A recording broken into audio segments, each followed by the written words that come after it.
ज़्यादातर लोगों का ये ख्वाब होता है कि हमारे पास कोई ना कोई ऐसी प्रॉपर्टी हो जिससे हमें हर महीने घर बैठे बैठे किराया मिलता रहे, एक अच्छी इनकम आती रहे और पैसे की तंगी भी कम हो जाए। और जिन लोगों के पास ऐसी प्रॉपर्टी होती है जिससे इनका किराया भी इनको मिलता रहे और मंथली इनकम भी अच्छी खासी आती रहे, तो लाइफ आसान हो जाती है। लेकिन हमारे पास ऐसी प्रॉपर्टी नहीं हो पाती। क्यों? कुछ ऐसे रीजंस हैं कि एक तो प्रॉपर्टी मिलती इतनी महंगी है कि लाखों रुपए की इन्वेस्टमेंट करनी पड़ती है।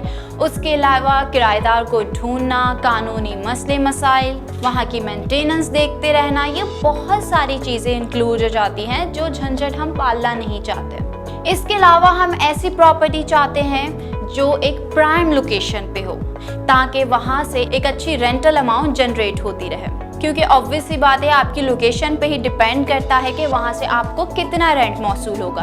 तो हम इन तमाम चीज़ों के बारे में सोच कर, तमाम फैक्टर्स को देखते हुए हम सोचने पे मजबूर हो जाते हैं। और जब आप किसी चीज़ को लेकर बहुत ज़्यादा सोचने लगते हैं तो आपके फैसले कमज़ोर पड़ जाते हैं। ये तो एक फैक्टर जिसे आप निगलेक्ट नहीं कर सकते।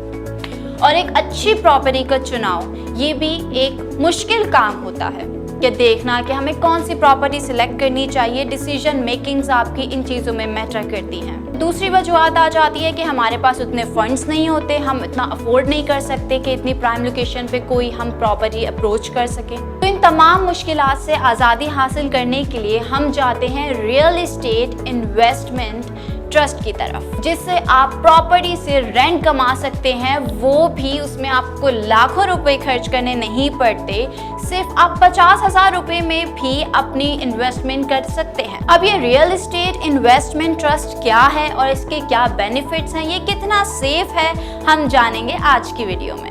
नाज़रीन, रियल एस्टेट इन्वेस्टमेंट ट्रस्ट को आप इसकी एग्जांपल इस तरह से ले सकते हैं कि म्यूचुअल फंड्स की अगर आप बात करते हैं कि अगर आप म्यूचुअल फंड्स में इन्वेस्ट करते हैं तो आप थोड़े से पैसों में हमें एक डाइवर्सिफिकेशन मिल जाती है। इसमें आपके पास एक एक्सपर्ट फंड मैनेजर होता है जो बहुत सारे लोगों से पैसे इकट्ठा करके अच्छे शेयर्स में पैसे लगाता है, और उस इन्वेस्टमेंट की ग्रोथ जब होती है तो प्रॉपर्टी की रीसेल वैल्यू भी इंक्रीज होती है, जिसकी वजह से यूनिट की प्राइस भी बढ़ती है। तो इन्वेस्टर उसे बेचकर एक अच्छा खासा प्रॉफिट गेन कर लेता है। बेसिकली हम यहाँ पर स्टॉक मार्केट में सीधा इन्वेस्ट नहीं करते, बल्कि एक एक्सपर्ट के थ्रू करते हैं और उससे हम कहते हैं कि ये लो हमारा पैसा, इससे आप मैनेज करो। क्योंकि देखिए, अगर आपको एक प्राइम लोकेशन पे जगह चाहिए, जिसमें आप DHA की मिसाल ले लें, जहां पर 5-5, 10-10 करोड़ रुपए से तो प्रॉपर्टी की कीमत स्टार्ट होती है, तो हम में से ज्यादातर लोग ऐसे हैं जो इतना अफोर्ड नहीं कर सकते, तो इस तरह से हम वो प्रॉपर्टी नहीं खरीद सकते। लेकिन अगर आप रियल एस्टेट इन्वेस्टमेंट ट्रस्ट की तरफ जाते हैं तो इसमें क्या होता है कि हजारों लोग मिलकर अगर सिर्फ 50-50 हजार रुपए भी पर हेड लगाएं, कि जैसे 50 मैंने कर दिया, 50 आपने कर दिया, फिर किसी ने, इस तरह कर करके आपके पास एक अच्छी अमाउंट गैदर हो जाती है जो आप अपने मैनेजर को देते हैं कि आप इसे मैनेज करें। तो आपका जो मैनेजर है, आप उससे कहते हैं कि आप इन पैसों को लेकर एक अच्छी प्रॉपर्टी देख लें, कि वो कमर्शियल ऑफिस हो या फिर कोई रेजिडेंशियल जगह हो या फिर इंडस्ट्री में आप इन्वेस्ट करना चाह रहे हैं, तो वो उस जगह को खरीदता है। आप वो उसका रेंट, सब कुछ, सारी चीज़ें वो देखता है, वो सारी चीज़ें मैनेज करता है, वहाँ की मेंटेनेंस, वहाँ के लीगल इश्यूज, सारी चीज़ें मद्देनजर रखते हुए वो आपके पैसों को वहाँ पे इन्वेस्ट करता है। बेस्ट बेनिफिट है वो यही है कि आप इसके जरिए आप महंगी से महंगी प्रॉपर्टी का इंतखाब कर सकते हैं, उसमें आप अपनी हिस्सेदारी खरीद सकते हैं। और जब आपको डाइवर्सिफिकेशन मिलती है इस फील्ड में, तो आप फ्री होकर अपनी इन्वेस्टमेंट कर सकते हैं।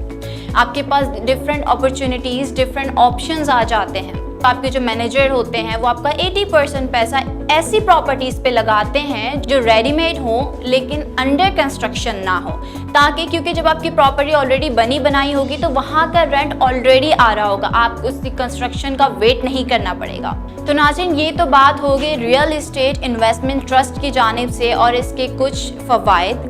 उम्मीद करते हैं कि आपको आज की वीडियो पसंद आई होगी। हम अगली वीडियो में हाजिर होंगे एक नए टॉपिक के साथ। तब तक के लिए अपना ख्याल रखिएगा। अल्लाह हाफिज़।